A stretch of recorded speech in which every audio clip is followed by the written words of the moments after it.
नमस्कार,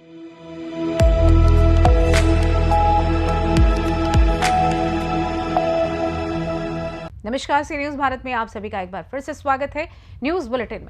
इस बुलेटिन में हम सबसे पहले बात करेंगे इटावा की, जहां इटावा में उत्कृष्ट कार्य के लिए डॉक्टर, वकील, पत्रकार हुए सम्मानित। और बात करेंगे गिरिडीह की, जहां गिरिडीह पुलिस ने 4 डकैतों को धनबाद जिले में छापेमारी कर किया गिरफ्तार। इन तमाम खबरों पर करेंगे विस्तार से चर्चा। इटावा में नुमाइश प्रदर्शनी में हुआ पत्रकार सम्मान समारोह कार्यक्रम। प्रेस क्लब इटावा अध्यक्ष दिनेश शाह के संयोजक वीरेश मिश्रा ने किया आयोजन। मुख्य अतिथि के रूप में पधारी सदर विधायक सरिता भदौरिया ने doctor Manoj Yadav, doctor Sanjeev Yadav, doctor Sarita Kushwaha एवं सी न्यूज भारत इटावा के पत्रकार असित यादव सहित सैकड़ों पत्रकारों को उत्कृष्ट कार्यों के लिए सम्मानित किया गया। इटावा से सी न्यूज संवाददाता असित यादव की रिपोर्ट। गिरिडीह जिले के बिरनी थाना क्षेत्र के विराजपुर में बीते 3 जनवरी की मध्य रात्रि को पीड़ित सुरेश मोदी के मकान में डकैती की घटना को अंजाम दिया गया था।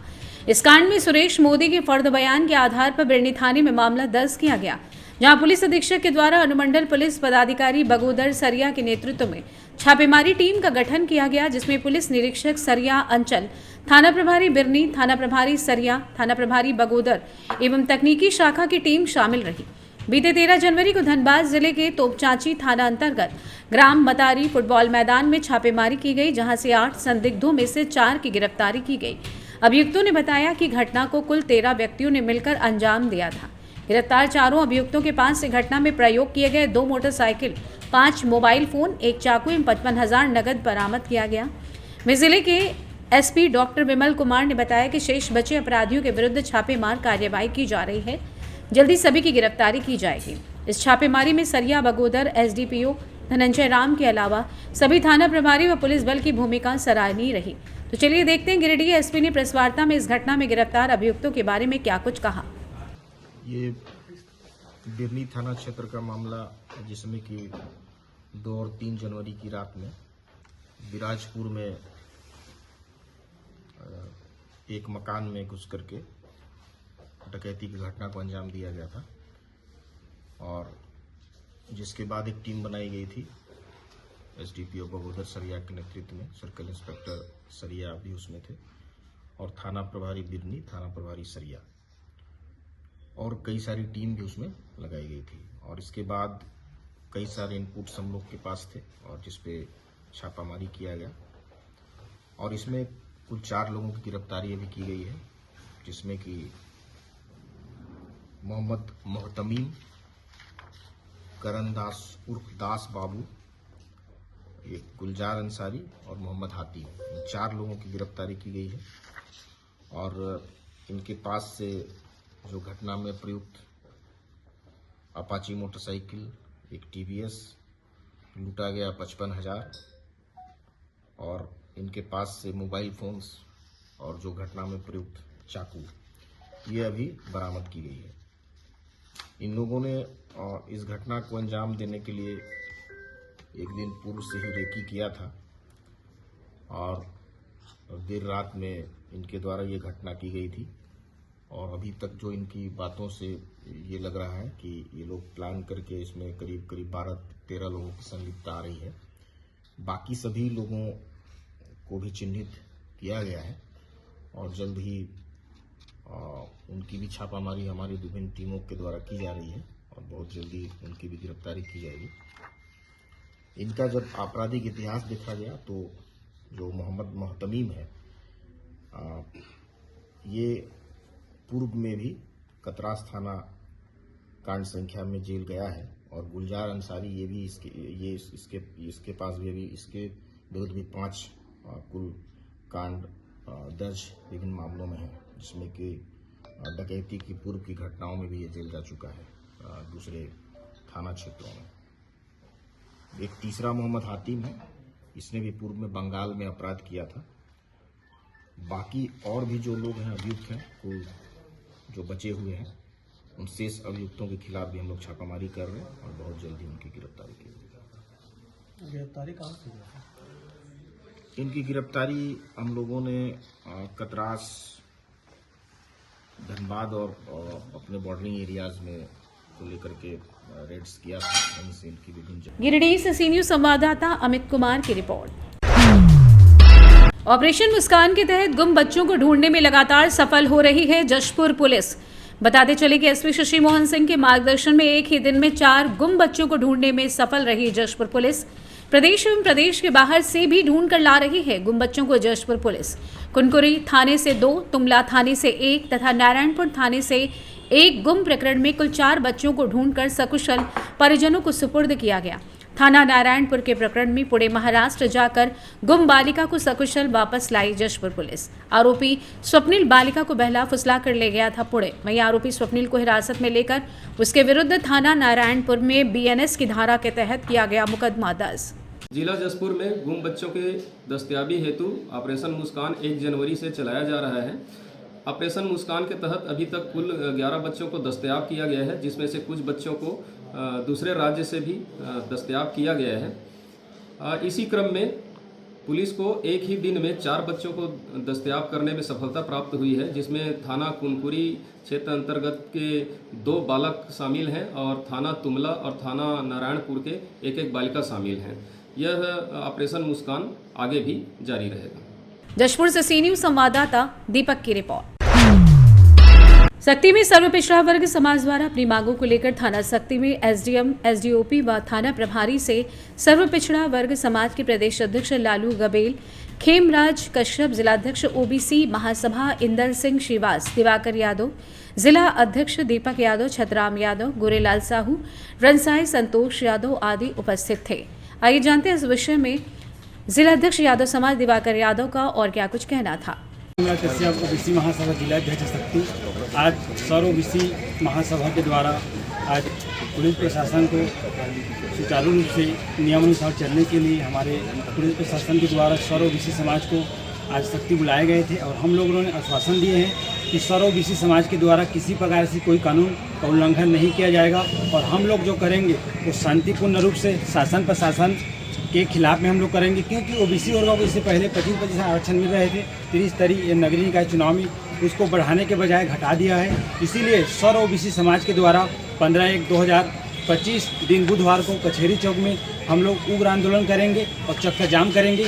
इसका जवाबदारी स्वयं शासन प्रशासन रहेगा, लेकिन हम लोग पूरा रूप से हम लोग ईमानदार रूप से हम लोग शासन प्रशासन के ऐसे भी कोई काम नहीं करेंगे जो शासन प्रशासन खिलाफ में हो। लेकिन जो शासन प्रशासन बैठे हैं अभी जो वर्तमान में भाजपा की सरकार है उसके हम लोग विरोध में काम करेंगे। जय ओबीसी महासभा जिंदाबाद, जय ओबीसी, जय मंडल, जय संविधान। हमारा मांग यही है कि जो अभी के जो 3 स्तरीय पंचायत चुनाव है उसमें हमारे ओबीसी समाज को मात्र जो है 6% के हिसाब से जो है आरक्षण दिया गया। उसी के विरोध करने के लिए कलेक्टर महोदय जी, विभागीय अधिकारी एसडीएम साहब सभी को जो है कल 15 तारीख को सर्व ओबीसी समाज के द्वारा जन आंदोलन एवं आधे घंटे का जो है चक्का जाम करने का जो है निर्णय लिया गया है और वह जो है कल 1 बजे से धरना प्रदर्शन के साथ में जो है चक्का जाम किया जाएगा। इसी के संबंध में जो है आज हमारे एडिशनल एसपी साहब। देखिए, हम लोग सर्व ओबीसी समाज जिला शक्ति द्वारा अभी पंचायत चुनाव के आरक्षण को लेकर विरोध प्रदर्शन कर रहे हैं और शासन प्रशासन से हम लोग मांग किए हैं कि ओबीसी वर्ग के जो अधिकार है उसके मुताबिक जो पिछले चुनाव में जो आरक्षण दिए थे उसके साथ आरक्षण दिया जाए। इसी को लेकर हम आज प्रशासनिक पुलिस विभाग द्वारा हमको बुलाया गया था कि कल हम लोग का धरना प्रदर्शन है, यहाँ उग्र आंदोलन है, उसके संबंध में हम लोग प्रशासन पुलिस प्रशासन से मुलाकात करने आए थे। उन्होंने हमको जो गाइडलाइन दिया है हम लोग उसके हिसाब से ही अपना धरना प्रदर्शन करेंगे। आप लोग के में कौन कौन समाज है, ऐसा क्या हो गया कि आप लोग को मांग करना पड़ा है? देखिए, इसमें सर्व ओबीसी समाज का हक की बात है और मेन तो आरक्षण ही है हम लोगों का। जो पंचायत चुनाव देखिए अभी मालखुर्दा में 81 ग्राम पंचायत है, उसमें 3 सीट ओबीसी को दिए हैं। सक्ती में आपका 78 ग्राम पंचायत, उसमें भी 3 सीट दिए हैं और जजेपुर में 78 ग्राम पंचायत में 7 सीट दिए हैं और डभरा में आपका 90 ग्राम पंचायत है, उसमें 6 सीट दिए हैं। तो ये ओबीसी वर्ग के साथ अन्याय है। इसी को लेकर हम लोग ओबीसी वर्ग जो है सड़क की लड़ाई में एक बार शासन प्रशासन को ध्यान आकर्षण कराने के लिए हम लोग आंदोलन कर रहे हैं। सक्ती से सी न्यूज संवाददाता प्रसन्न कुमार राठौर की रिपोर्ट। कोतवाली पुलिस की सफलता, हनी ट्रैप गैंग की मुख्य महिला सरगना को किया गिरफ्तार। फरियादी ने थाना कोतवाली पुलिस में रिपोर्ट लिखवाई थी कि दिनांक 25 दिसंबर 2024 से आरोपी रानू मंसूरी निवासी बेरछा नाम की लड़की का फोन आने लगा। मुझसे किसी जरूरी काम के संबंध में मिलने के लिए बोला, जिसके बाद रानू मंसूरी ने कॉलेज के पास बुलाया और फरियादी को एकांत में बात करने के लिए कहने लगी। पुष्पकमल होटल पर मिलने बुलाया। जब फरियादी उससे पुष्पकमल होटल पर मिलने गया तो रानू मंसूरी ने फरियादिया को अपने जाल में फंसाने के लिए बोला कि आज मेरा जन्मदिन है और पार्टी करने के लिए बहाने फरियादी को अनजाने में नशीले पदार्थ का नशा करा दिया। जिसके बाद आरोपिया रानू मंसूरी ने फरियादी का आपत्तिजनक वीडियो बना लिया, जिसके बाद फरियादी को एक अनजान मोबाइल से किसी व्यक्ति द्वारा फोन एवं व्हाट्सएप करके ब्लैकमेल किया जा रहा था कि अगर तुमने रुपए नहीं दिए तो तुम्हारा वीडियो वायरल कर तुम्हें बदनाम कर देंगे। बदनामी के डर से फरियादी द्वारा थाना कोतवाली पुलिस को थाने आकर रिपोर्ट की गई, जहां पुलिस ने हनी ट्रैप गैंग की मुख्य महिला सरगना को गिरफ्तार कर लिया है। आरोपिया रानू मंसूरी के कब्जे से एक चेक 3 लाख रुपए, आरोपिया और फर्जी आधार कार्ड बरामद किया है। साथ ही 9 मोबाइल एवं 2 लाख रुपए, एक हिडन वेब कैमरा एवं अपने पास होना बताया। घटना में प्रयुक्त मोबाइल नंबर के आधार पर सीडीआर प्राप्त कर प्रकरण में अन्य पीड़ित व आरोपी की तलाश की जाएगी। उक्त प्रकरण में थाना कोतवाली के थाना प्रभारी संतोष वाघेला, उप निरीक्षक जया सुनेरी, हेमेंद्र सोलंकी, कपिल नागर, शैलेंद्र गुर्जर की सराहनीय भूमिका रही। शाजापुर से सी न्यूज संवाददाता रमेश राजपूत की रिपोर्ट। सोनभद्र रॉबर्ट्सगंज नगर स्थित साईं मंदिर के स्थापना दिवस के अवसर पर श्री साईं सेवा संस्थान द्वारा प्रतिवर्ष की भांति इस वर्ष भी श्री साईं पालकी यात्रा नगर में बड़े ही धूमधाम के साथ निकाली गई। ये पालकी यात्रा साईं मंदिर से प्रारंभ हुई और शीतला मंदिर चौक से होते हुए महिला थाने होते हुए पूरब माहौल, उत्तर माहौल होते हुए पुनः साईं मंदिर पहुंची, जहां पर भव्य भजन के कार्यक्रम का आयोजन हुआ। इस दौरान यात्रा में साईं भक्त डीजे की धुन पर नाचते गाते साईं बाबा के जयकारे लगाते हुए शामिल हुए। वहीं महिलाएं अपने सर पर कलश लिए शामिल हुई। बताते चले कि साईं भक्तों द्वारा 2007 में मंदिर की नींव रखी गई और 14 जनवरी 2014 को शिरडी के प्रधान पुजारी अमित देशमुख की कर कमलों से 3 दिवसीय पूजन अर्चन के साथ मंदिर में मूर्ति की स्थापना हुई। साईं मंदिर में स्थापित साईनाथ की मूर्ति के साथ सिद्धि विनायक गणेश जी, राधा कृष्ण, दक्षिणेश्वर, हनुमान जी स्थापित हुए। वहीं शंकर परिवार में शंकर जी, मां पार्वती, कार्तिकेय, गणेश जी, नंदी भगवान, मां दुर्गा के मंदिरों का जीर्णोद्धार हुआ।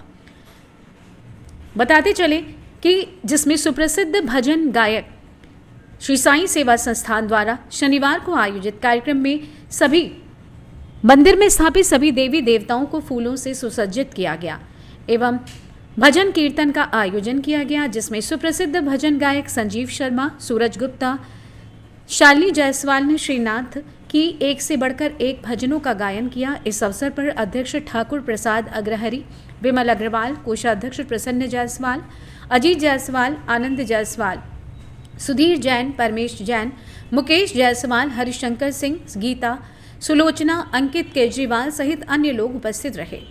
रॉबर्टगंज सोनभद्र से सी न्यूज संवाददाता राजेश गोस्वामी की रिपोर्ट। बसों को झंडी दिखाकर कुंभ के लिए रवाना किया गया। सनातन धर्म और आस्था का सबसे बड़ा संगम प्रयाग महाकुंभ है, जो हर साल एक बार प्रयागराज में आयोजित होता है। ये मेला हिंदू धर्म की सबसे पवित्र परंपराओं में से एक है और इसके आयोजन से श्रद्धालुओं को आस्था और आत्मशुद्धि का अद्भुत अवसर प्राप्त होता है। कुंभ मेला पवित्र नदियों गंगा, यमुना और सरस्वती के संगम स्थल पर लगता है और संगम में स्नान करने से पापों का नाश और आत्मा की शुद्धि होती है। इस पवित्र अवसर का लाभ उठाने के लिए सदर विधायक पंकज गुप्ता ने श्रवण कुमार तीर्थाटन यात्रा शुरुआत की है। मंगलवार की दोपहर सदर विधायक पंकज गुप्ता ने बुजुर्गों के लिए उन्नाव से प्रयागराज तक महाकुंभ में स्नान के लिए बस सेवा की शुरुआत हरी झंडी दिखाकर की। वहीं विधायक ने कहा कि इस यात्रा का उद्देश्य माता पिता समान बुजुर्गों को महाकुंभ के पवित्र स्नान का अवसर प्रदान करना है। तो आपके द्वारा श्रवण कुमार तीर्थ यात्रा निकाली जा रही है, आपको कहाँ के लिए रवाना किया जा रहा है? देखिए, ये हम सबका बड़ा सौभाग्य है कि हम सब इस युग में जन्म लिए जब पूर्ण कुंभ का दर्शन करना, स्नान करना यानी आत्म कल्याण करने का एक अवसर प्राप्त होने का हम सबको अवसर में प्राप्त हुआ है। तो 144 साल बाद पूर्ण कुंभ का आयोजन प्रयागराज में हो रहा है। जिन माता पिता समान वरिष्ठ जनों ने हमको अपना मत देकर, अपना आशीर्वाद देकर इस योग्य बनाया कि मैं उनकी सेवा कर सकूं, ये हमारी जिम्मेदारी है जिनके आशीर्वाद से मैं यहाँ तक पहुंचा हूँ। इन्हीं कारणों से यदि संसाधनों के अभाव में या अन्य किसी कारणों से वो कुंभ नहीं जा पा रहे हैं तो उनकी सारी व्यवस्था सुनिश्चित कराऊं। इसलिए मैंने निश्चय किया है कि अपने जनपद और विधानसभा के प्रत्येक वरिष्ठ नागरिक जो कोई भी कुंभ स्नान करना चाहता है उसकी समस्त व्यवस्था निःशुल्क, चाहे वो आने जाने की व्यवस्था हो, चाहे वहाँ रहना, भोजन करने की व्यवस्था हो, स्नान की व्यवस्था हो, ये सारी व्यवस्थाएं कराई जाएंगी और सभी तीर्थयात्री कुंभ जाएंगे, स्नान करेंगे और आत्म कल्याण अपना करने के लिए आवश्यक हर काम करेंगे, जिसके लिए अपने सनातन संस्कृति में कहा गया है। उन्नाव से सी न्यूज संवाददाता अजय कुमार की रिपोर्ट। उन्नाव में मकर संक्रांति के पावन अवसर पर भव्य श्री साईं शोभा यात्रा का आयोजन किया गया। मंगलवार दोपहर लगभग 12 बजे मोहल्ला भरत मिलाप से शुरू हुई यात्रा में हजारों की संख्या में श्रद्धालु शामिल हुए। यात्रा में 2 दर्जन से अधिक रथ, झांकियां, हाथी, घोड़े और बैंड बाजे शामिल थे। शोभा यात्रा भरत मिलाप से प्रारंभ होकर कब्बा खेड़ा, हरदोई, ओवरब्रिज, उन्नाव, बाईपास और बड़े चौराहा होते हुए जुराखन खेड़ा स्थित साईं धाम तक पहुंची। मार्ग में जगह जगह भक्तों ने फूल बरसाकर और जयकारी लगाकर यात्रा का स्वागत किया। यात्रा में शामिल भक्त डीजे पर बज रहे साईंनाथ के भक्ति गीतों पर थिरकते रहे। उन्नाव से सी न्यूज संवाददाता अजय कुमार की रिपोर्ट। फिलहाल इस खास बुलेटिन में बस इतना ही। देश दुनिया की तमाम बड़ी खबरों को जानने के लिए जुड़े रहिए सी न्यूज भारत के साथ। हर खबर आपके साथ, आपके हाथ।